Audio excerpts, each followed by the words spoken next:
Seguimos acompañándote en esta noche y nos vamos a una comunicación, en este caso con Jorge Altamira, porque hay todo un planteo, ¿no?, del rol que tienen que cumplir también los trabajadores en medio de este contexto de crisis sanitaria, que obviamente trae aparejadas otras situaciones. Vamos a ver si Jorge nos está escuchando. ¿Cómo está, Jorge? ¿Qué tal? Buenas noches.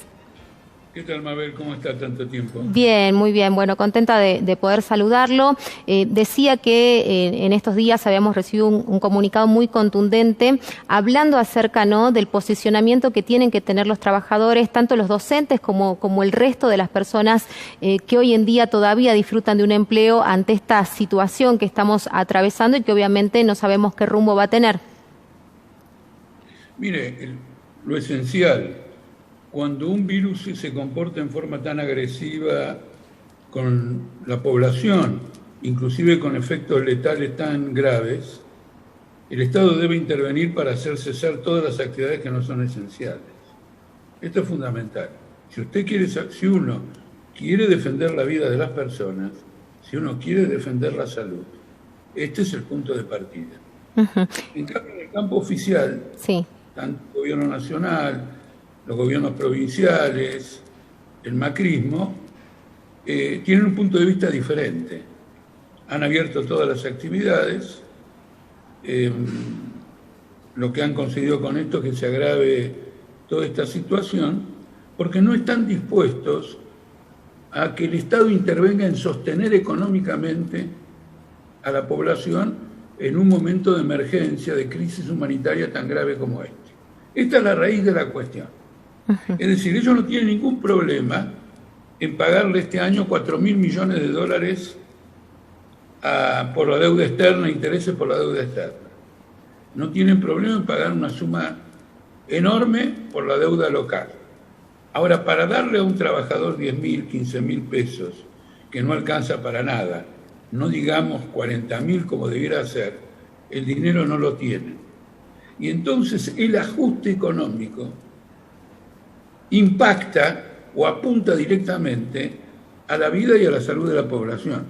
Esto es lo que diferencia a nuestra corriente política, al Partido Obrero Tendencia, de la totalidad de las corrientes políticas en este país, incluida la izquierda, que entiende que las escuelas tienen que seguir abiertas en nombre de una presencialidad segura. Sí. Entendiendo por segura que adoptando protocolos y medidas en las escuelas, etcétera, el virus podría ser contenido. Esto no ha ocurrido en ningún lugar del mundo y tampoco va a ocurrir en la Argentina. No existe la presencialidad segura en materia de protocolos. Veíamos incluso...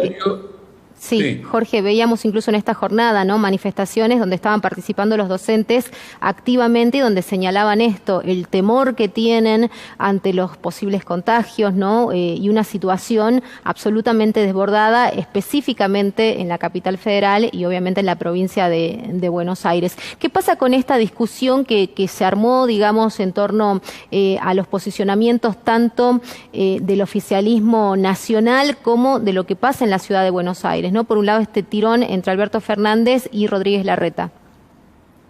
Bueno, quiero decirle, el punto de partida de ellos es común. El ministro de Educación Nacional, Trota, el propio Fernández, la ministra Bisotti, fueron los primeros en señalar que la escuela no contagia, que es lo mismo que opina Larreta. Y de golpe se enfrentaron ante una virulencia extraordinaria de esta pandemia y han reaccionado en forma improvisada. Es muy claro que piensan cancelar las medidas que han tomado, las piensan cancelar el 30 de abril. No tienen ninguna acción efectiva en ningún lado en función de una política a fondo para parar esta ola de contagios, que debiera comenzar por el cierre de escuelas en todo el país. Por ejemplo, hoy he leído que esta variante de Manaos, que todos los infectólogos juzgan tan agresiva, ya está instalada en 8 provincias argentinas. Entonces, ¿cómo va a atacar todo eso? ¿Con las escuelas abiertas? Porque finalmente el gobierno nacional se ha limitado a establecer restricciones menores en el ámbito conurbano de la capital y la provincia de Buenos Aires. El resto de la provincia de Buenos Aires y el resto del país siguen como si nada. Lo cual significa, por ejemplo, que el gobernador de Salta en este momento es partidario de que siga toda la actividad económica, de que finjamos que estamos en una situación normal, en nombre de la defensa de una actividad económica que son de los grupos económicos, de los grandes grupos económicos de la provincia. El gobernador de Salta acaba de firmar una reestructuración de deuda que lo obliga a acumular una suerte de superávit fiscal para poder pagar la deuda que acaba de reestructurar. Esta es la prioridad son los acreedores internacionales, la prioridad no son los salteños que tienen que cuidarse de esto, no ir a las escuelas, cerrar enérgicamente las actividades que no son esenciales. ¿No es esa la prioridad es el grupo BlackRock? Esta es la posición que tenemos nosotros, el Partido Obrero en Tendencia, y por la cual confrontamos profundamente, porque, Mabel, en definitiva estamos discutiendo qué organización social queremos para el país. Sí. Los que defienden la organización social que existe en este momento dicen tenemos que cuidar la propiedad, las empresas tienen que seguir ganando, la circulación económica tiene que operar como si nada, y en esa circulación económica están los acreedores extranjeros.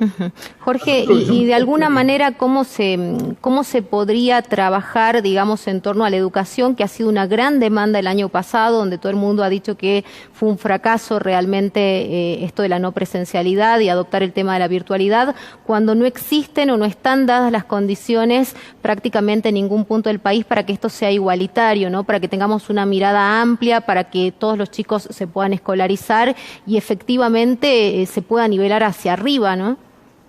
Hay una ironía en todo esto, porque la razón por la que tenemos esta educación es que la han privatizado.